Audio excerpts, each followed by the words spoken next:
ప్రభు నామమును బట్టి అందరికీ వందనములు. ఈరోజు మనం కీర్తనల గ్రంథం 2వ అధ్యాయాన్ని చదువుకుందాం. అన్యజనులు ఏల అల్లరి రేపుచున్నారు, జనములు ఏల వ్యర్థమైన దానిని తలంచుచున్నవి. మనము వారి కట్లు తెంపుదము రండి, వారి పాశములను మన యొద్ద నుండి పారవేయుదము రండి అని చెప్పుకొనుచు భూరాజులు యెహోవాకును ఆయన అభిషిక్తునికి విరోధముగా నిలవబడుచున్నారు.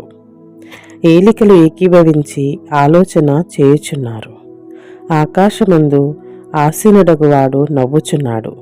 ప్రభువు వారిని చూచి అపహసించుచున్నాడు. ఆయన ఉగ్రుడై వారితో పలుకును. ప్రచండ కోపము చేత వారిని తల్లడింప చేయును. నేను నా పరిశుద్ధ పర్వతమైన సియోను మీద నా రాజును ఆసీనునిగా చేసియున్నాను. కట్టడను నేను వివరించెదను.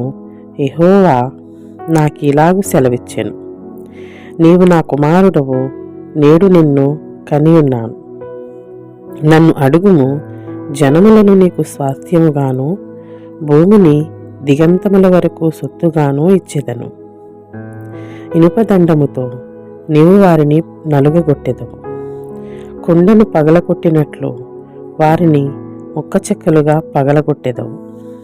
కాబట్టి రాజులారా వివేకులై ఉండుడి, భూపతులారా బోధనుందుడి. భయభక్తులు కలిగి యెహోవాను సేవించుడి. గడగడ వణుకుచు సంతోషించుడి.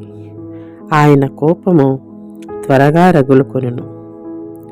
కుమారుని ముద్దు పెట్టుకునుడి, లేని ఎడల ఆయన కోపించును. అప్పుడు మీరు త్రోవ తప్పి నశించెదరు.